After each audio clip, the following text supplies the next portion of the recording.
The conference room fell silent as my father's voice cut through the air like a blade. Computer science? You're throwing away 4 years of video games and fantasy. 23 other executives watched as he dismissed my life's work with a wave of his hand. What he didn't know was that in 18 months, I'd be sitting in his chair, deciding the fate of his company. I'd love to know which corner of the globe you're watching from. And if this story speaks to you, make sure to subscribe. Tomorrow's video is one you absolutely can't miss.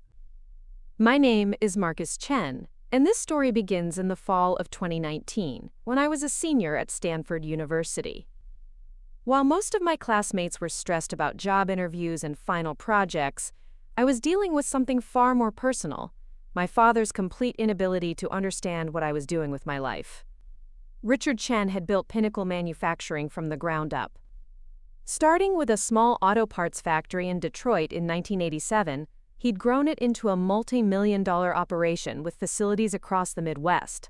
To him, business meant tangible products, physical factories, and workers you could count. The digital world was an alien concept that he tolerated at best and actively resented at worst.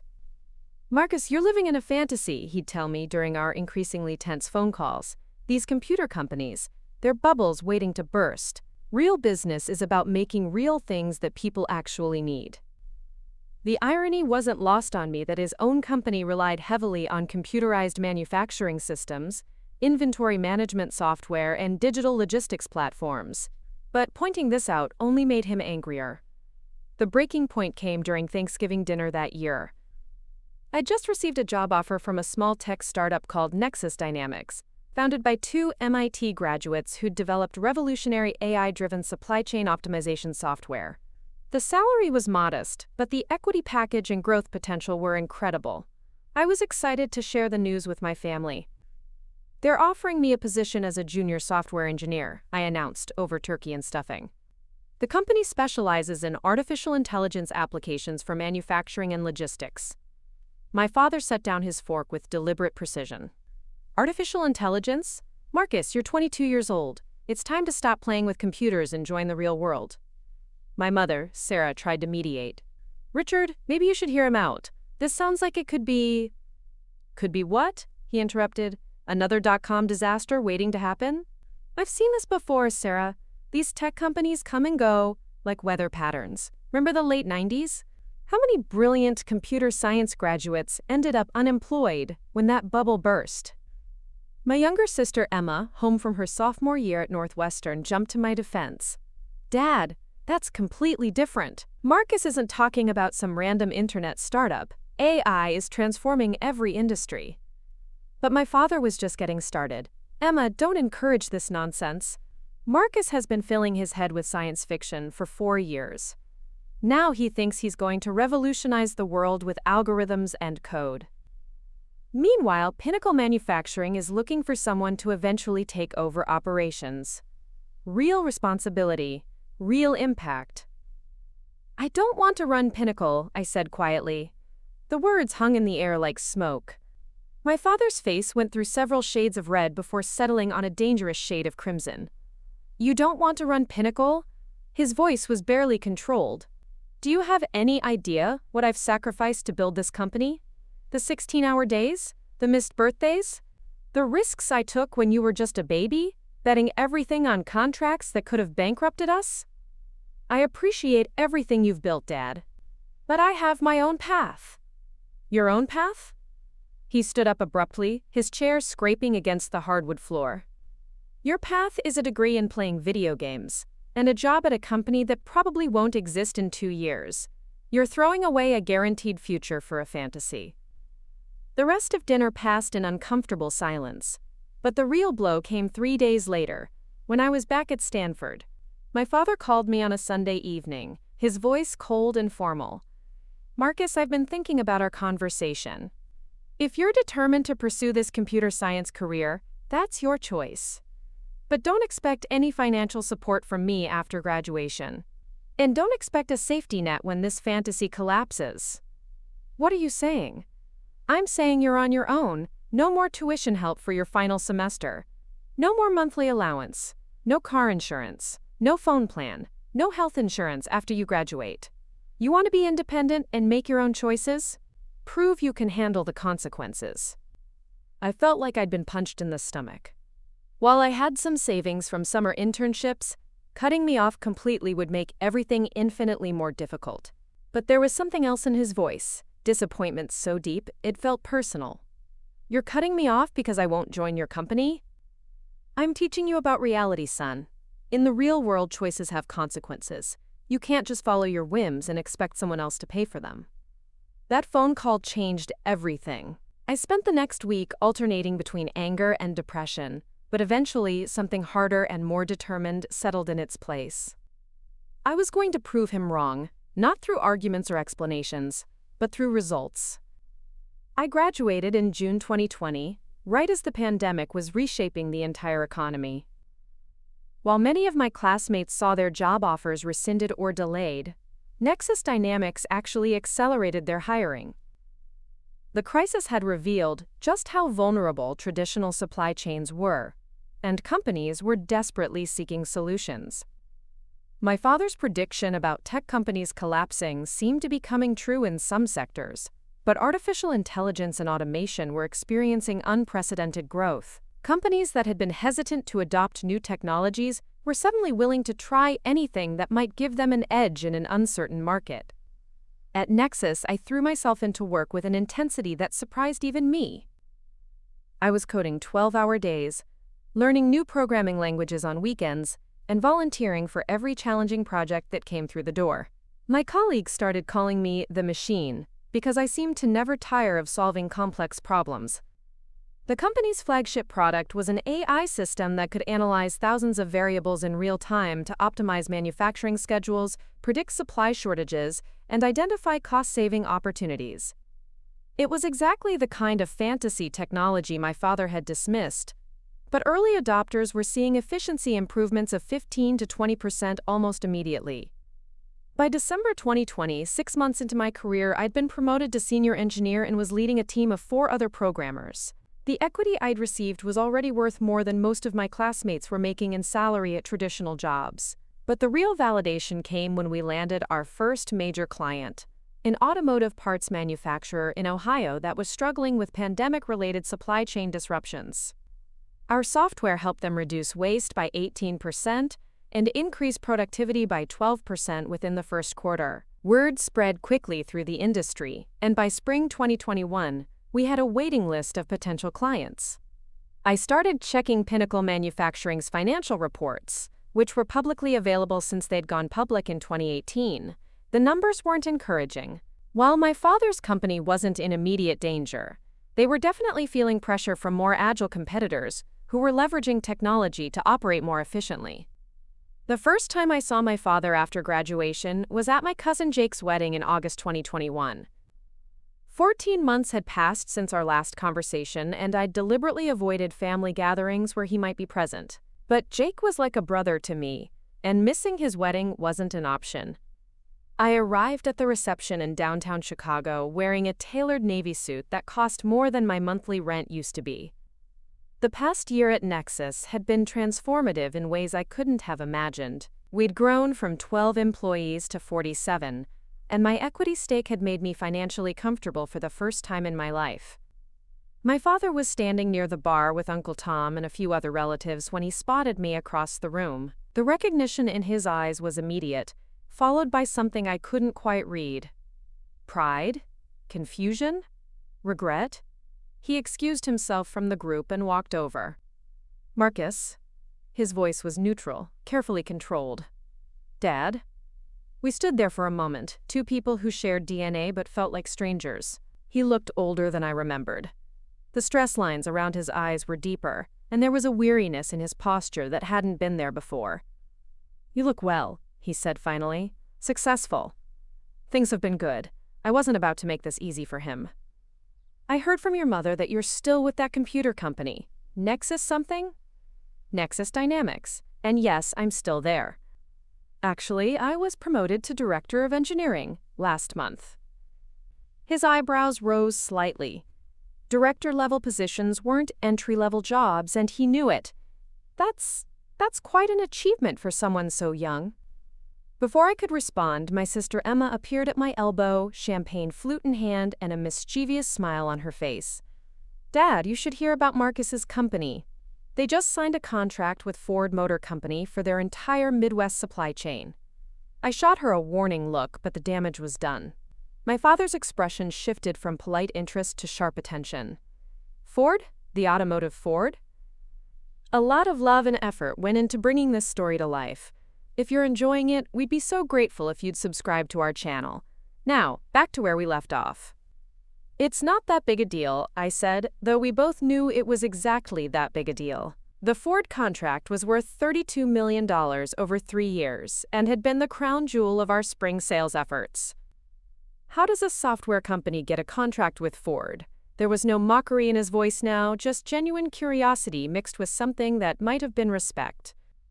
"We developed an AI system that optimizes their parts inventory and predicts supply chain disruptions before they happen. During the chip shortage last year, our beta test at their Dearborn plant kept their assembly line running when their competitors were shutting down for weeks." My father absorbed this information with the calculating mind of someone who'd spent decades in manufacturing. "The chip shortage cost us almost $2 million in delayed orders, if we'd had something like that." He trailed off, but I could see the gears turning. For the first time since I'd known him, he was looking at technology not as a threat or a fantasy, but as a solution to real problems he understood. The conversation was interrupted by the wedding coordinator calling everyone to their tables, but something fundamental had shifted between us. During dinner, I caught him watching me several times, and when the dancing started, he approached me again.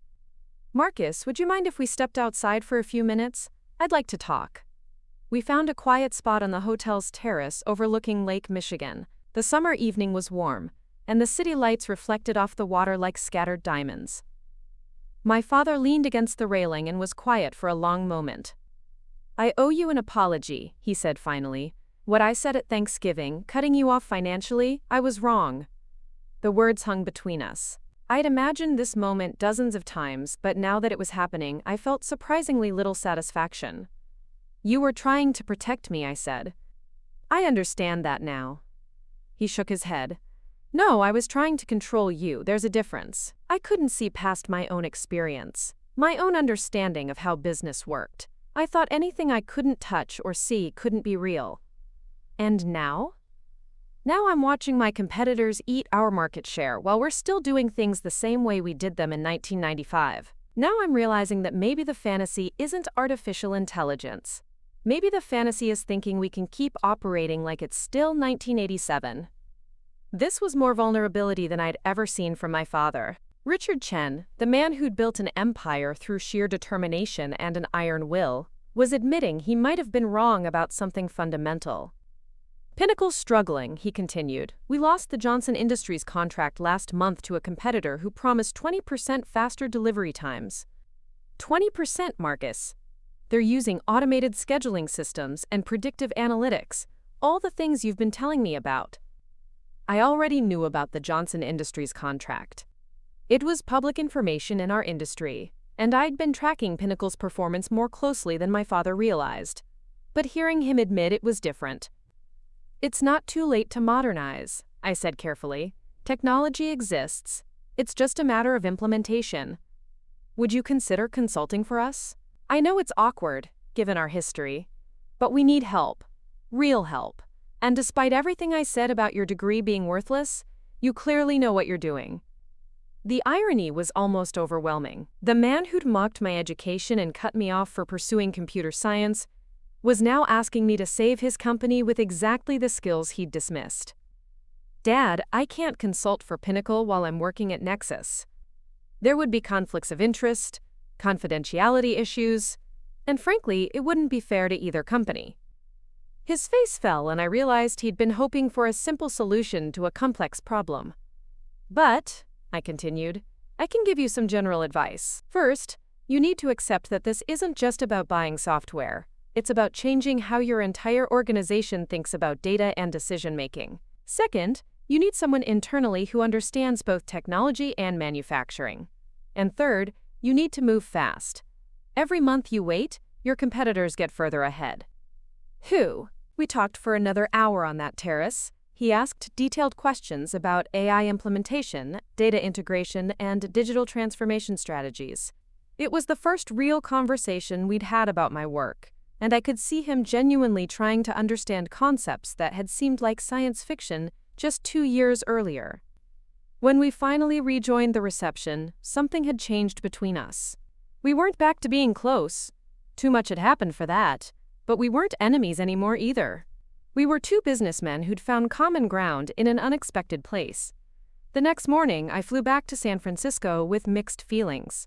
Part of me was relieved that my father finally understood and respected what I was doing, but another part of me was troubled by what I'd learned about Pinnacle's situation. Despite everything, I didn't want to see my father's life's work fail. Over the following months, we exchanged occasional emails. He'd send me articles about AI in manufacturing and ask for my thoughts. I'd respond with analysis and suggestions, always careful to keep things general rather than giving specific strategic advice. It felt like we were rebuilding our relationship one technical discussion at a time. But what he didn't know was that Nexus was growing faster than anyone had anticipated. Our success with Ford had opened doors with other major manufacturers, and we were rapidly becoming the go-to solution for supply chain optimization in heavy industry. By early 2022, we had contracts with General Motors, Boeing, and Caterpillar. More importantly, we were starting to acquire smaller competitors and expand our capabilities. Our CEO, David Morrison, had been talking about making a major acquisition to accelerate our growth and establish market dominance. The target companies had to meet specific criteria: established client relationships, proven technology, and growth potential in traditional manufacturing sectors. I was reviewing acquisition targets in my role as Director of Engineering when I saw a familiar name on the list. Pinnacle Manufacturing wasn't a tech company, but they had something valuable: contracts with dozens of mid-size manufacturers who were prime candidates for our services. They also had the kind of operational expertise that could help us better understand our clients' needs. The file contained financial projections, competitive analysis, and strategic value assessments. Pinnacle was exactly the kind of traditional manufacturing company that tech firms were targeting for vertical integration. They had steady revenue, good relationships with suppliers and customers, but their growth had stagnated because they hadn't invested in modern technology. For a company like Nexus, acquiring Pinnacle would provide immediate access to a network of potential clients while giving us hands-on experience with traditional manufacturing operations. It was the perfect bridge between old industry and new technology. I stared at the proposal for a long time, my mind racing through the implications. If Nexus acquired Pinnacle, I wouldn't just be proving my father wrong about computer science being fantasy. I'd be in a position of authority over the company he'd spent 35 years building.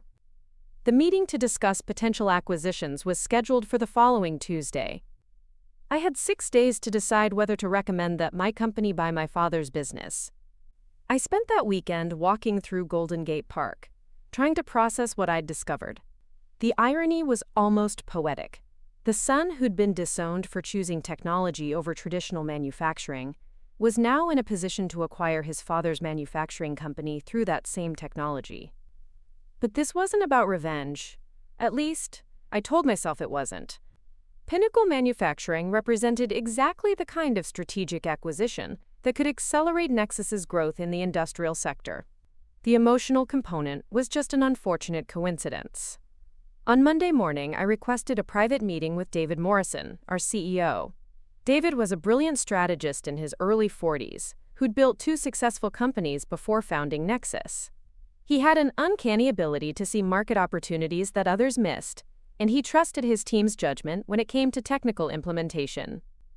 Marcus, good to see you. I heard you wanted to discuss the acquisition pipeline. I'd prepared for this conversation carefully. I've been reviewing the manufacturing targets, and I think Pinnacle Manufacturing deserves special consideration. David pulled up the file on his laptop. Michigan-based, automotive parts, decent financials but limited growth trajectory. What makes them stand out? Their client network. Pinnacle has relationships with 47 mid-size manufacturers across the Midwest. Exactly the companies that need our services but haven't adopted AI optimization yet. More importantly, they're respected in the industry, Their endorsement could open doors that would take us years to open through cold outreach. Interesting perspective. What about integration challenges? Traditional manufacturing companies aren't always receptive to technological change. This was the crucial moment. I could mention my connection to the company, which might complicate things, or I could focus purely on the business case. I chose a middle path. I've done some preliminary research on their operations. The leadership team is actually quite open to modernization. They've been looking for ways to improve efficiency and competitiveness. The timing could be perfect for a technology partnership.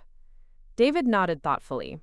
The financials look solid. Revenue is steady, debt levels are manageable, and they have some valuable long-term contracts.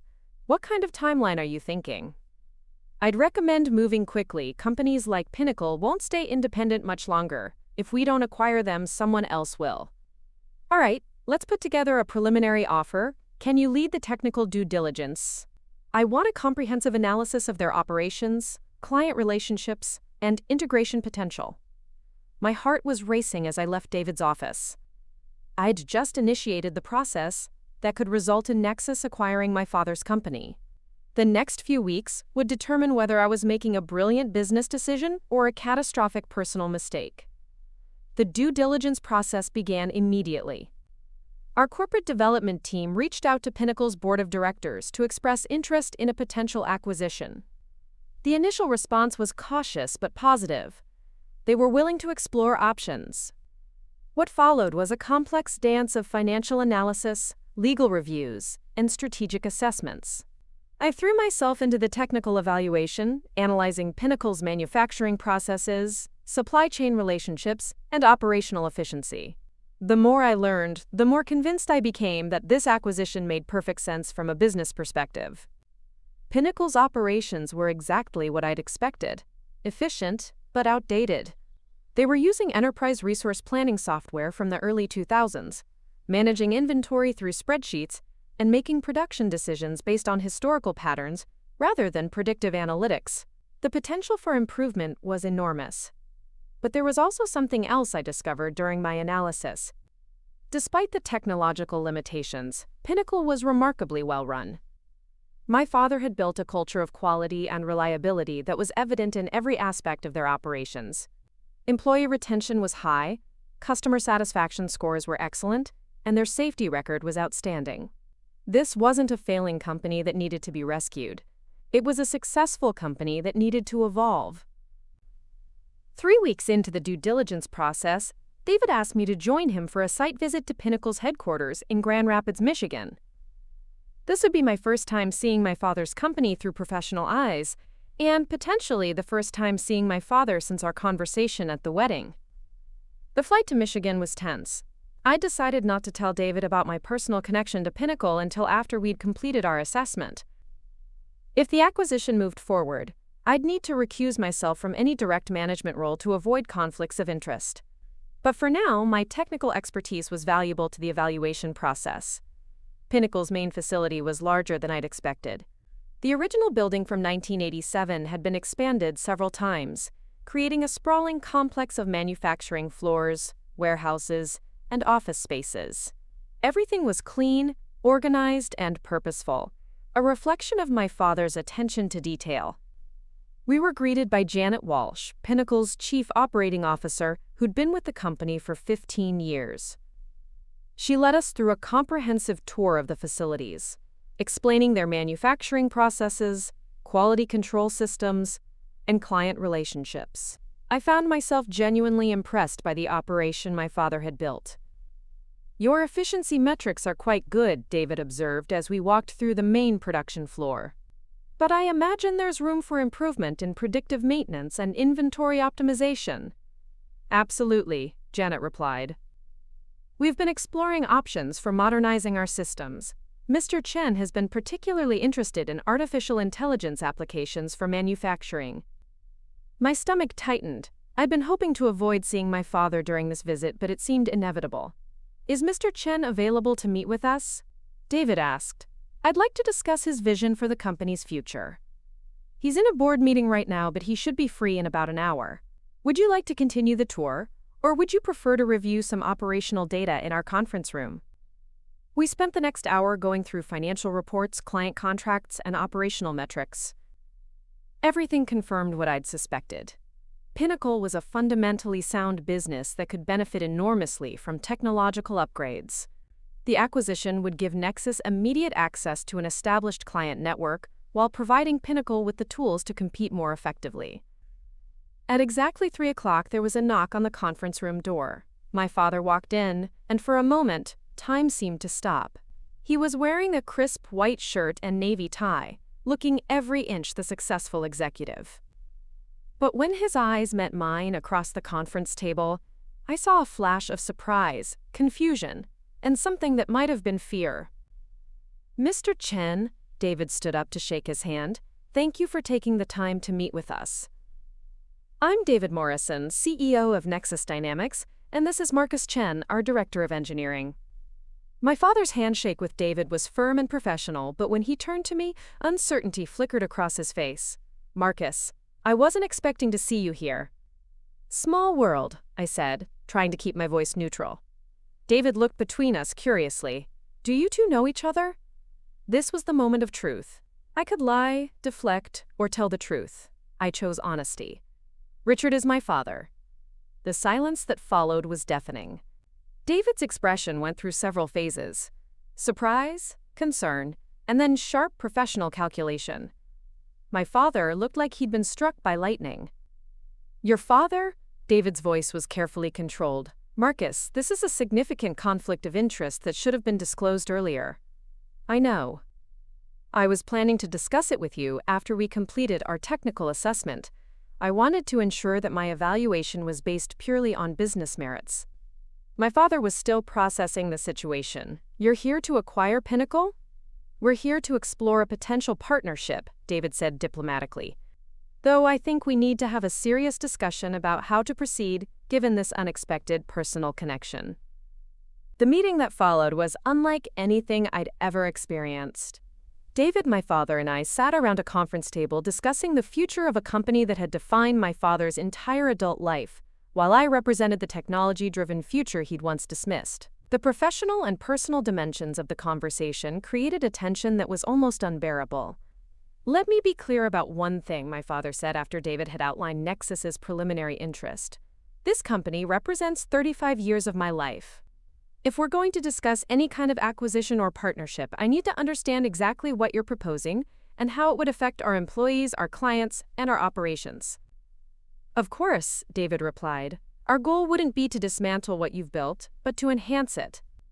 Nexus specializes in AI-driven optimization for manufacturing operations. We see enormous potential in combining your operational expertise with our technological capabilities."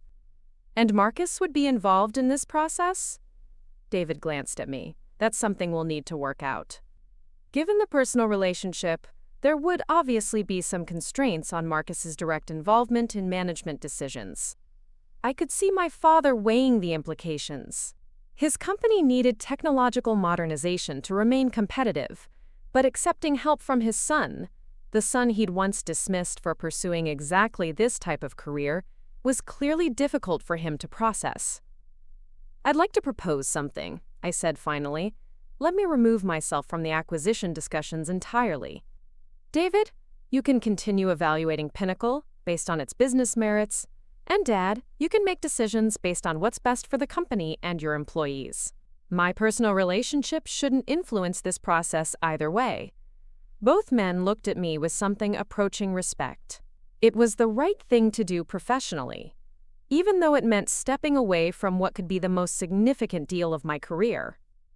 "That's very professional of you, Marcus," David said, "but I think we're getting ahead of ourselves. Why don't we table the acquisition discussion for now and focus on understanding Pinnacle's operations and strategic goals?"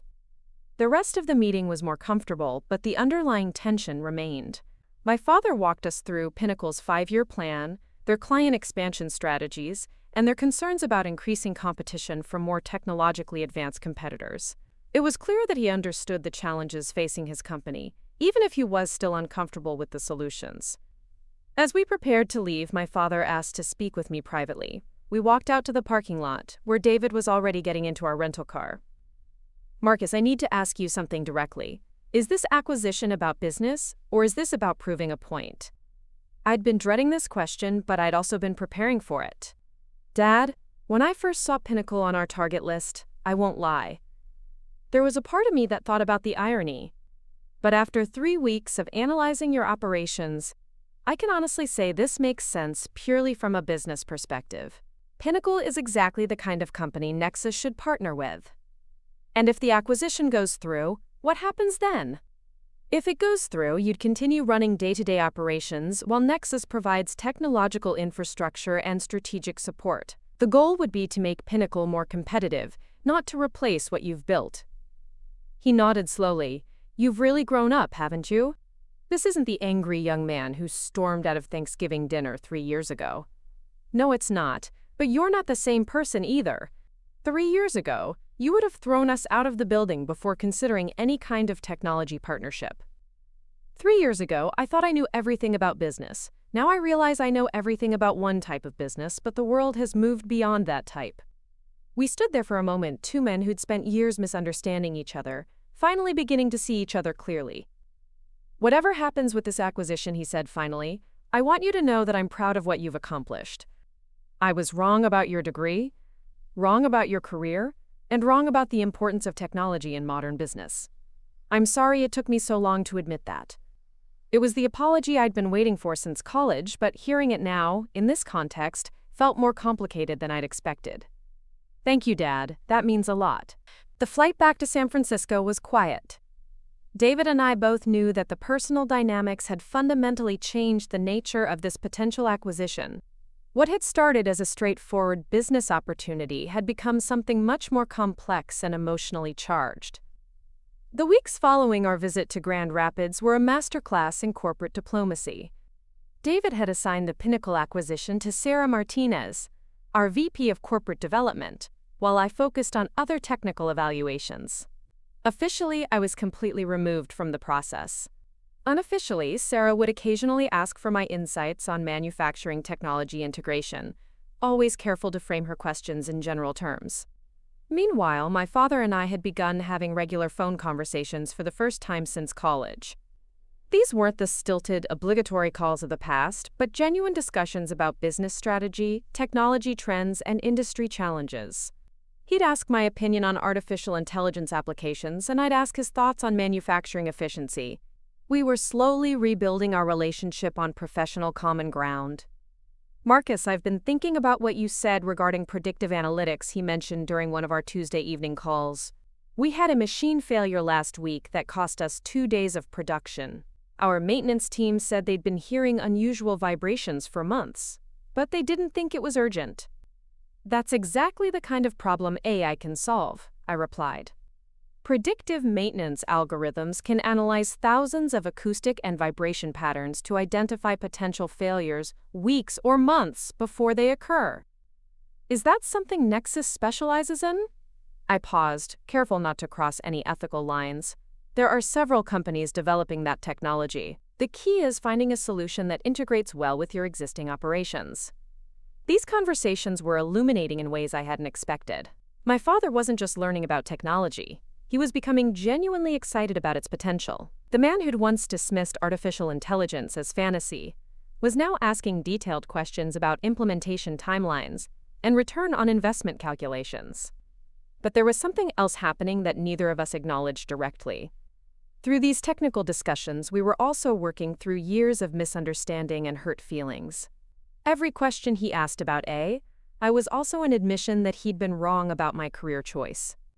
Every answer I gave about manufacturing efficiency was also a demonstration that I understood and respected the business he'd built. 6 weeks after our site visit, Sarah Martinez called to schedule a meeting with me. Marcus, I need to brief you on where things stand with Pinnacle, given your unique perspective on their operations. We met in Conference Room C, the same room where David and I had first discussed potential acquisitions. Sarah spread out financial projections, integration timelines, and strategic analyses across the conference table. The numbers look excellent, she began. Pinnacle's financials are solid, their client relationships are strong, and our technical team believes we could implement our optimization systems within 6 months of acquisition. The board is enthusiastic about the strategic value. That sounds positive. What's the timeline? That's where things get complicated. David wants to move quickly, but there are some concerns about the personal dynamics. The board is worried about potential conflicts of interest, employee morale issues, and media attention if this gets portrayed as a family drama rather than a business transaction. I understood their concerns. Corporate acquisitions were complex enough without adding family relationships to the mix. What's the proposed solution? We're considering 2 options. Option 1. Proceed with the acquisition but establish clear protocols to ensure you have no direct authority over Pinnacle operations. Option 2. Partner with another investment firm to acquire Pinnacle jointly, which would provide some distance from the personal connections. Both options felt unsatisfying, but I recognized the business logic. What does my father think about these approaches? That's the interesting part. When David presented these options to Pinnacle's board, your father requested a private conversation with you before making any final decisions. My stomach tightened. What kind of conversation? He didn't specify. He just said there were some things he needed to discuss with you directly before the acquisition could move forward. That evening, my father called earlier than usual. Marcus, I'm sure Sarah Martinez briefed you on where things stand with the acquisition discussions. She did. She mentioned you wanted to talk before making any final decisions. I do, but not over the phone. Can you come to Michigan this weekend? I think we need to have this conversation in person. The flight to Grand Rapids on Saturday morning felt like traveling back in time. I'd booked a hotel near the airport, but my father insisted on picking me up personally. When I saw him waiting at the baggage claim, he looked different, less formal, more relaxed than he'd been during our business meeting. Thank you for coming, he said as we walked to his car. I know this situation is complicated for both of us. We drove through downtown Grand Rapids in comfortable silence, past the medical centers and office buildings that had grown up around the original manufacturing district where Pinnacle was located. Eventually, he turned into the parking lot of a small diner called Murphy's Family Restaurant. This probably isn't what you were expecting, he said with a slight smile. But this is where I used to come every morning when I was starting Pinnacle. Best coffee in the city, and it's where I do my best thinking. The diner was exactly what you'd expect from a place that had been serving the same neighborhood for 40 years. Red vinyl booths, black and white checkered floors, and the kind of coffee that could wake the dead. We found a quiet booth in the back corner, away from the Saturday morning regulars. Marcus, I asked you here because I need to tell you something that I should have said years ago. He wrapped his hands around his coffee cup and looked directly at me. When you chose computer science over joining Pinnacle, I didn't just think you were making a mistake. I thought you were rejecting everything I'd worked for, everything I'd tried to teach you about business and responsibility. I started to respond, but he held up his hand. Let me finish. I realize now that I was wrong, but not just about technology or artificial intelligence. I was wrong about what it means to build something meaningful. I thought success meant taking over what I'd created, following the path I'd laid out. But you've built something entirely your own, something that's actually more impressive than what I accomplished. The sincerity in his voice was overwhelming.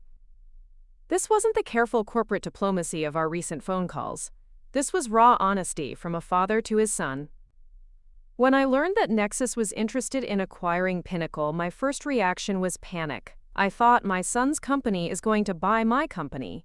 It felt like the ultimate irony, the final proof that I'd been wrong about everything. But the more I've thought about it, the more I've realized this might be exactly what both companies need.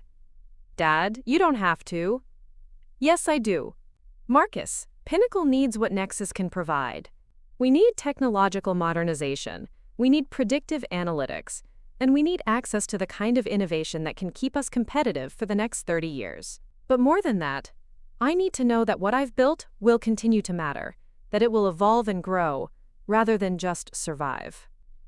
He paused to take a sip of coffee, and I could see him gathering his thoughts for what came next. I've been running Pinnacle for 35 years, but I'm 63 years old. I was planning to retire in 5 years anyway, and I've been worried about succession planning. Emma's not interested in manufacturing. She's pursuing her MBA with plans to work in sustainable energy. You've built your own career in technology. I was facing the possibility of selling to strangers who might not understand or preserve what we've created here. And now? Now I'm looking at a potential acquisition by a company led by brilliant people who understand both technology and manufacturing. A company where my son has played a key role in building the technical capabilities that could transform Pinnacle into something even better than what it is today. The weight of what he was saying settled over me. This wasn't just about business anymore. It was about legacy, family, and the possibility of healing old wounds through professional collaboration. But there's something I need from you, he continued. I need to know that if this acquisition happens, you'll be involved in Pinnacle's transition.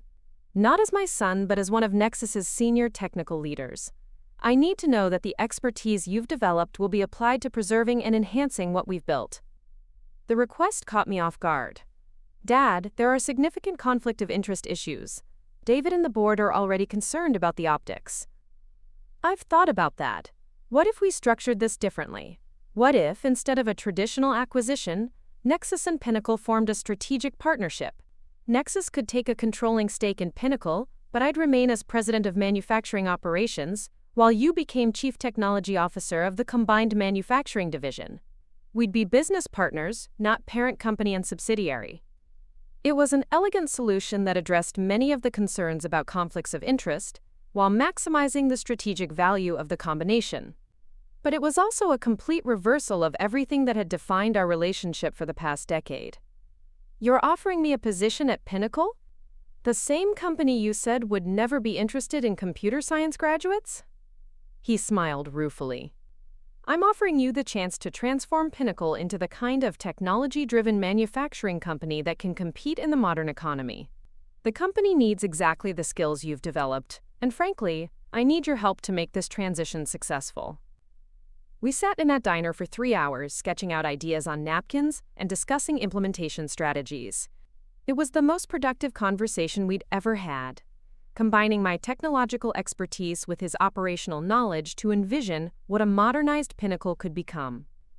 By the time we left Murphy's, we'd outlined a preliminary framework for a partnership that could benefit both companies while allowing us to work together professionally for the first time in our lives.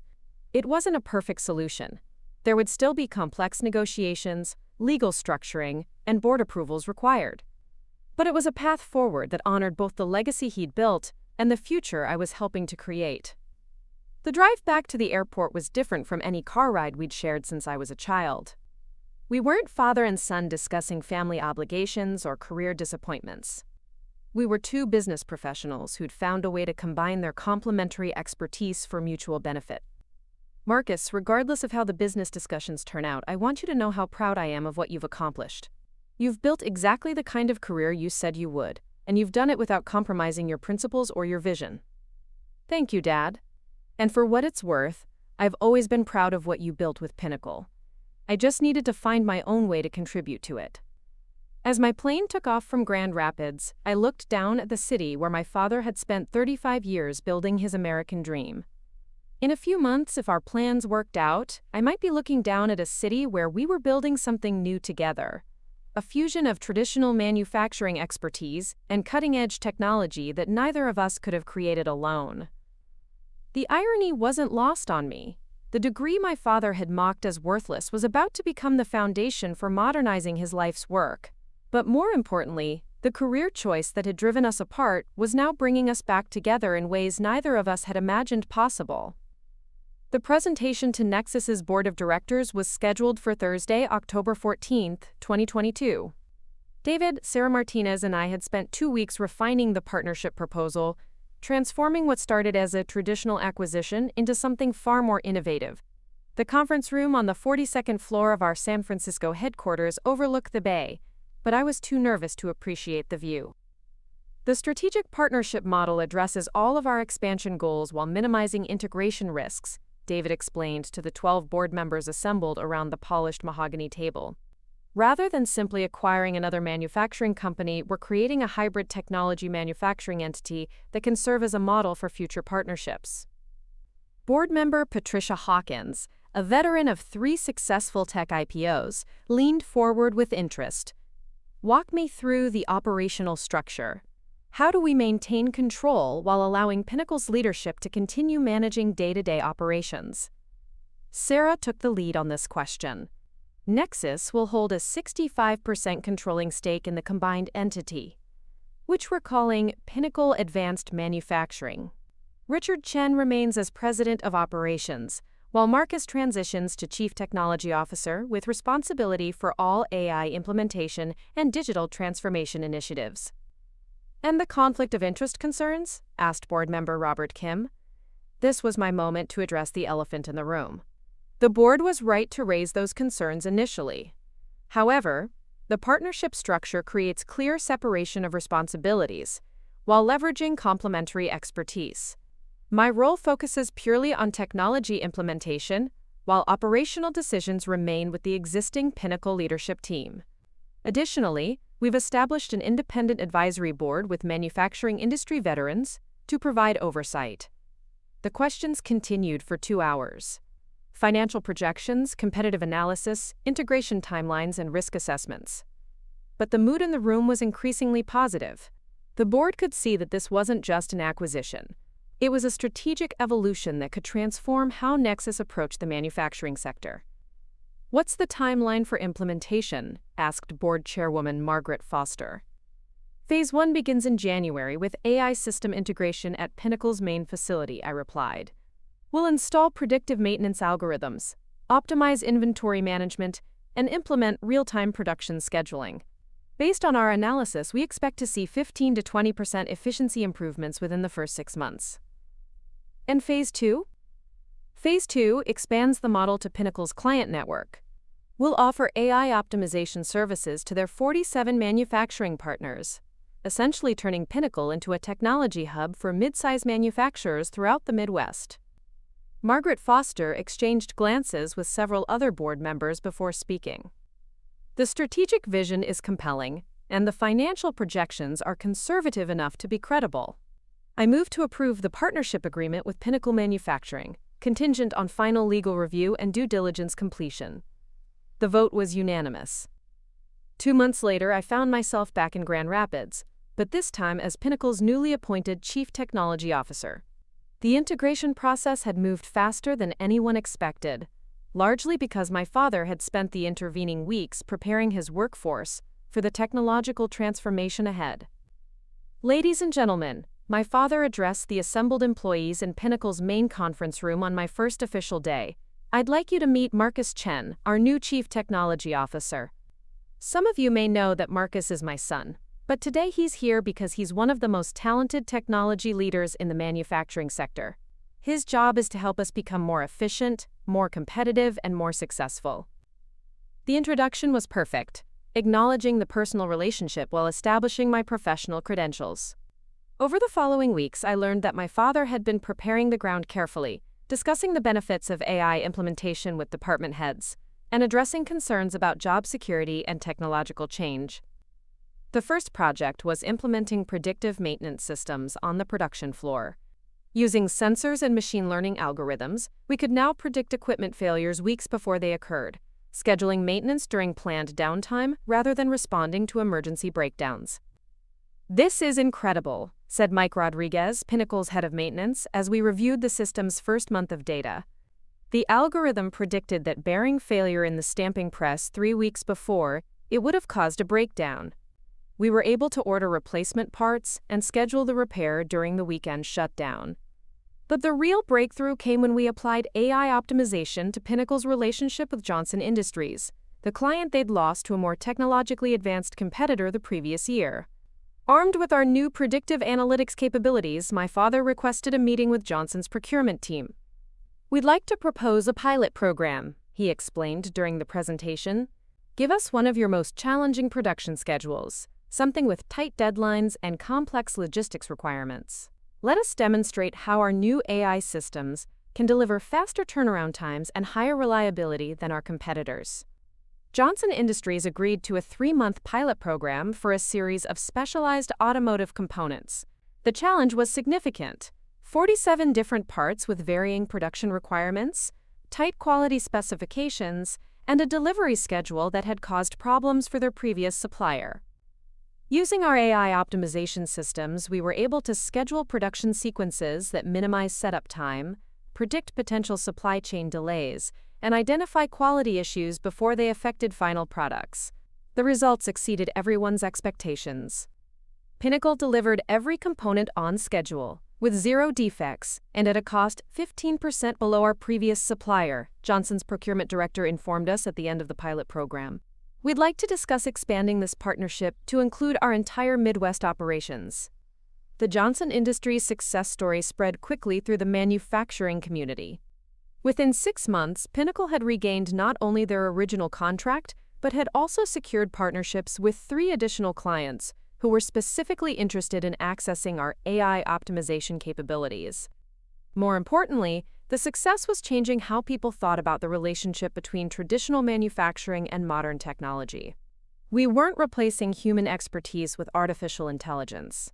We were amplifying human expertise with better data and more accurate predictions. "Marcus, I owe you an apology," said Janet Walsh, Pinnacle's COO, during one of our weekly strategy meetings. "When your father first mentioned bringing in AI systems, I was skeptical. I thought it would be disruptive and complicated. But these tools are making my job easier, not harder." The sentiment was echoed throughout the organization. Rather than eliminating jobs, our technology implementations were creating new opportunities for workers to focus on higher-value activities while automation handled routine tasks. By the summer of 2023, 18 months after the partnership began, Pinnacle Advanced Manufacturing had become a case study in successful technology integration.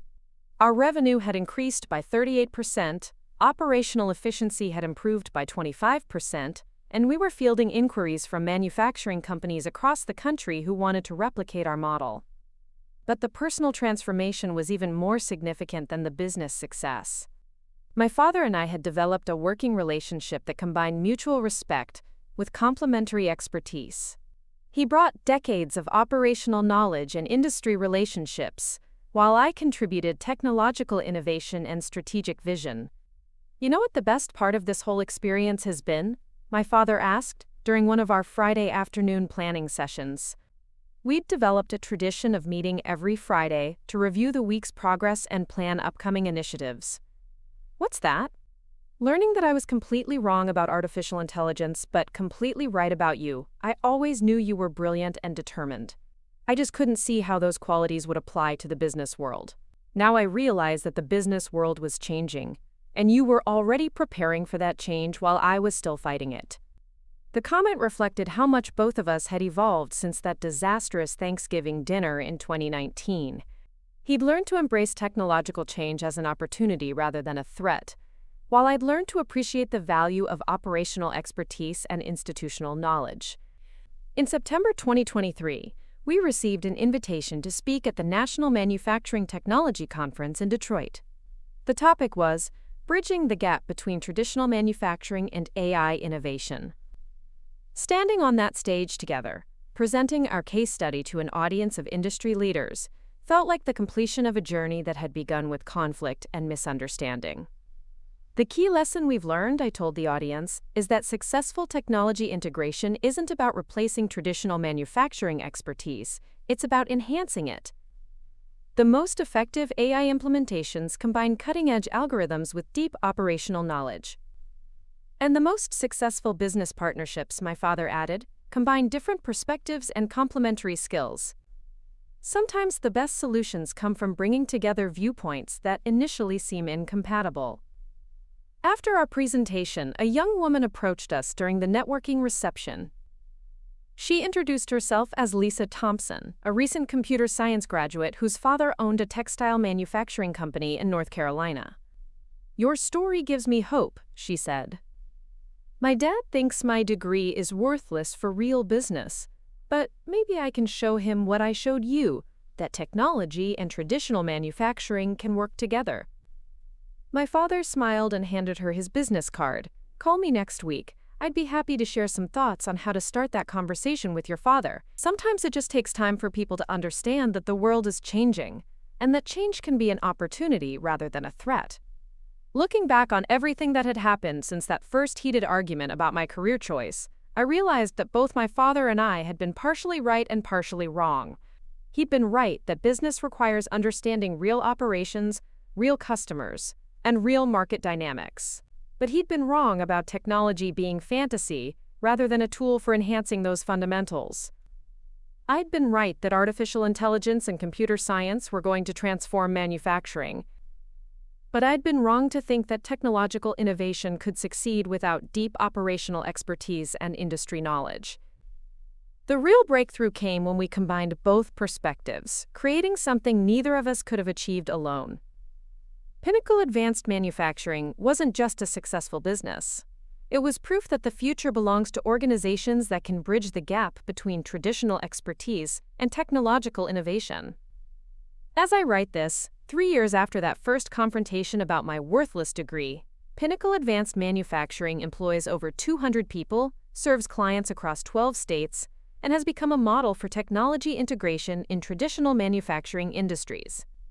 But more importantly, my father and I have built a relationship based on mutual respect, shared goals, and the understanding that sometimes the best solutions come from the most unexpected places. The computer science degree my father once mocked as playing video games had become the foundation for modernizing his life's work. And the manufacturing expertise I'd once dismissed as outdated had become essential for making that modernization successful. Sometimes the most powerful transformations begin with the courage to prove that two seemingly incompatible visions can actually work together to create something better than either could achieve alone. Fast forward to today, December 2024. I'm sitting in the executive boardroom of Pinnacle Advanced Manufacturing, preparing for our quarterly investor meeting. The room has changed dramatically since my first visit 3 years ago. Multiple wall-mounted displays show real-time production data, predictive maintenance alerts, and supply chain optimization metrics. But the most significant change isn't technological. It's the framed photograph on the conference table showing my father and me accepting the Manufacturing Innovation Award from the American Society of Mechanical Engineers.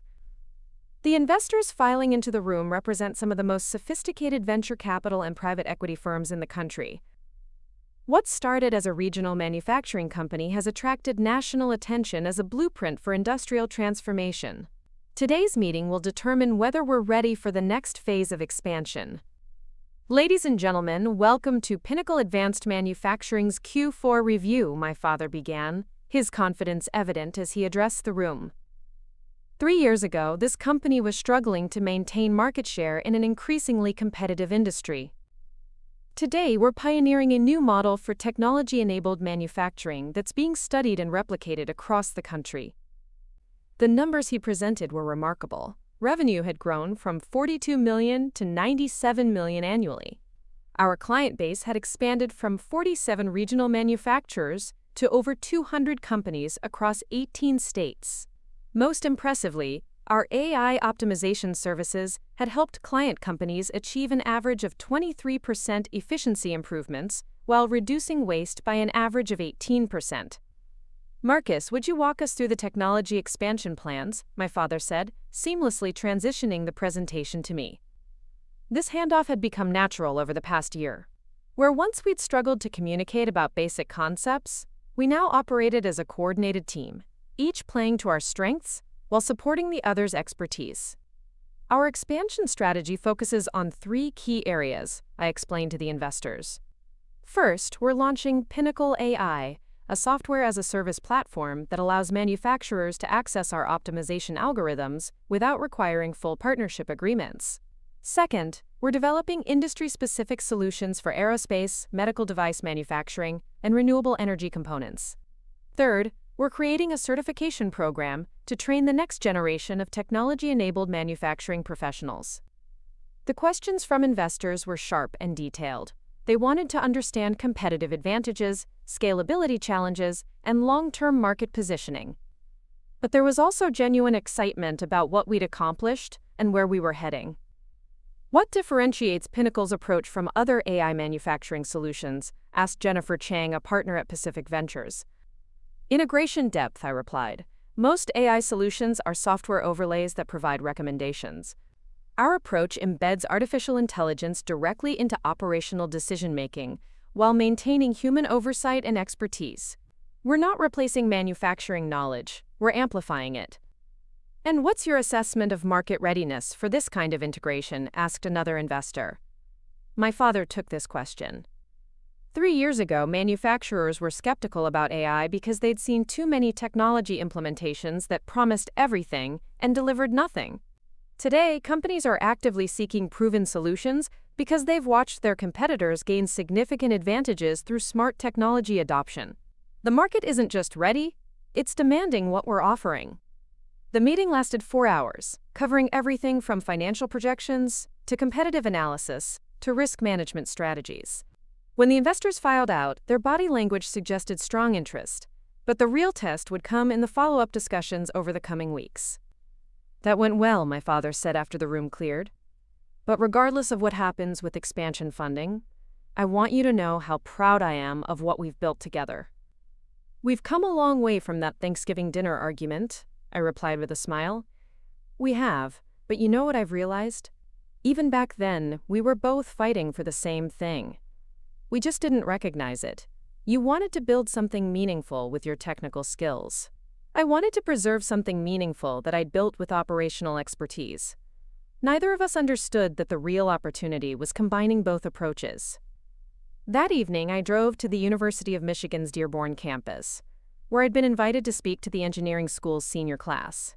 The auditorium was packed with computer science, mechanical engineering, and business students, many of whom were facing career decisions similar to what I'd confronted 5 years earlier. How many of you have had family members question your career choices? I asked the audience. Nearly every hand went up, accompanied by knowing laughter. The story I want to share tonight is about the difference between proving someone wrong and proving something right. When I started my career, I was focused on proving my father wrong about computer science being fantasy. That motivation carried me through some difficult early years, but it wasn't sustainable. Real success came when I shifted focus to proving that technology could solve meaningful problems in the real world. I spent the next hour walking them through the pinnacle story, but I focused on lessons rather than details. The importance of understanding your audience when advocating for new ideas. The value of persistence when pursuing long-term visions. The power of finding common ground with people who initially disagree with your approach. But here's the most important lesson I concluded.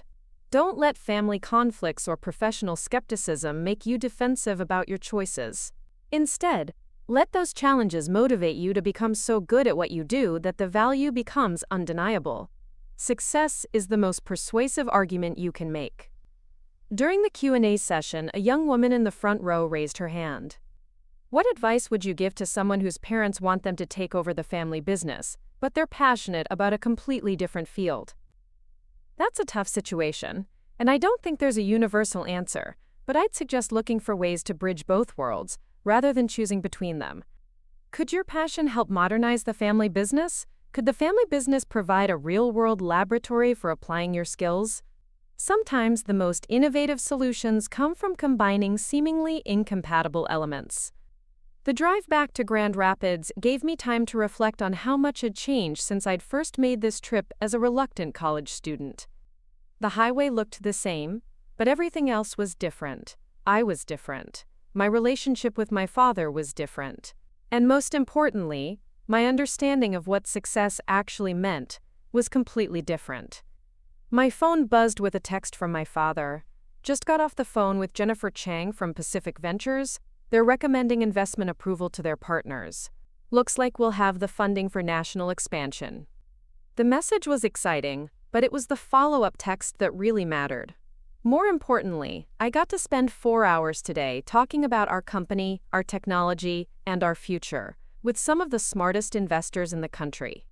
5 years ago, I couldn't have imagined being excited about artificial intelligence. Today, I can't imagine running a business without it. Thank you for being patient with a stubborn old man who needed time to learn. I pulled into my apartment complex and sat in the car for a few minutes, processing everything that had happened. The journey from that angry Thanksgiving dinner to today's investor meeting had been longer and more complicated than I'd expected, but it had also been more rewarding than I'd imagined possible.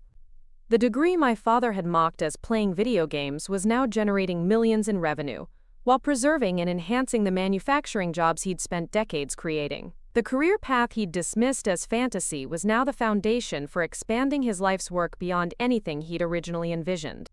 But perhaps the most important transformation was personal. We'd learned to see each other not as father and son with conflicting visions, but as partners with complementary expertise working toward shared goals. The respect was mutual, the communication was honest, and the results spoke for themselves. Tomorrow, I'd wake up as the Chief Technology Officer of a rapidly growing company, responsible for implementing AI solutions that help manufacturers across the country operate more efficiently. It was exactly the career I'd dreamed of in college, but it was also something more: proof that the most meaningful work often happens when you find ways to honor the past while building the future. The computer science degree that started this whole conflict had become the bridge that brought us back together. And the manufacturing expertise I'd once thought was outdated had become essential for making that technology actually work in the real world. Sometimes the best revenge isn't proving someone wrong, it's proving that there was never really a conflict in the first place. Looking for more? We've got 2 amazing stories ready for you right on screen. If this one touched you, these are absolutely worth your time. Click to watch them now. And hey, subscribe and hit that bell to never miss our latest uploads.